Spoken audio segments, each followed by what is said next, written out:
બરોડા ડેરીની ચૂંટણીના ફોર્મ ભરવાના અંતિમ દિવસોમાં પાદરાના કદાવર નેતા દિનેશ પટેલ એટલે કે ધીરુ મામાએ આજે જંગી સભા ગજવીને શક્તિ પ્રદર્શન કર્યું હતું, પરંતુ આ સભામાં તેમણે કરેલી એક જાહેરાતે સહકારી અને રાજકીય વર્તુળોમાં સોપો પાડી દીધો છે।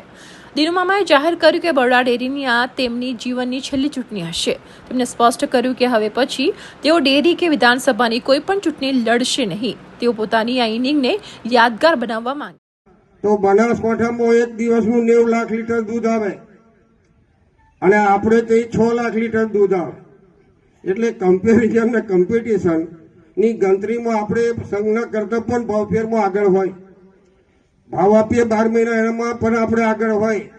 ત્યારે આ પશુપાલકોના હિત માટે આપ સૌના આશીર્વાદ લઈ મેં આજે ડેરીનું ફોર્મ 13 ડિરેક્ટર હાથે ભર્યું છે। મને तो ચોક્કસ વિશ્વાસ છે કે 12 મહિનામાં કોઈક માવઠું આવે, એવું કોઈ જગ્યાએ માવઠું આવે પણ પશુપાલકોને નુકસાન નહીં થાય અને કાયમ પશુપાલકોના હિતમાં જે કરવાનું હોય મેં કર્યું હોય। ત્યારે આપ સૌને મારો ભરોસો કે હું હારી ગયા પછી પણ તાલુકો છોડીને જતો નહીં, પણ હાથે હાથે કહું કે આ પણ મારી ડેરીની છેલ્લી ચૂંટણી છે। આ ચૂંટણીમાં કોઈ રહી ન જાય મારી ગાડીમાં બેસવામાં, એ આશાને અપેક્ષા રાખું છું।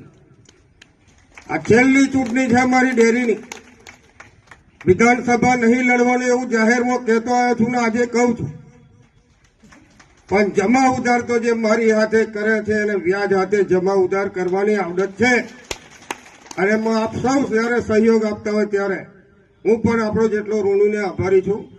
સતત ગરમી વધારે છે, કંઈ મારે લોબુ કહેવું નહીં, થોડાકમાં આપણે સમજી જજો।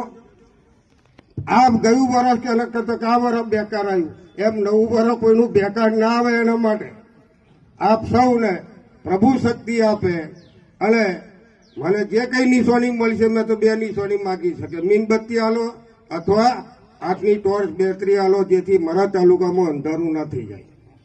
તો આ નિશાનમાંથી 2 એક નિશાન મળવાનું, આ નિશાનને આપણે યાદ રાખી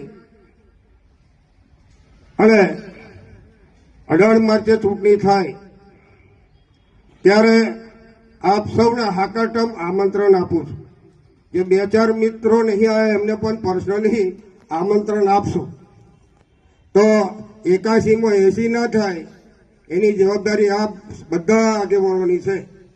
આપ સૌ જાગતા રહેજો, ઊંઘતાની પાડી ને જાગતા ઊંઘતાનો પાડો અને જાગતાની પાડી એમ આપણે એવું નહીં સમજવું કે 81 આયા થાય।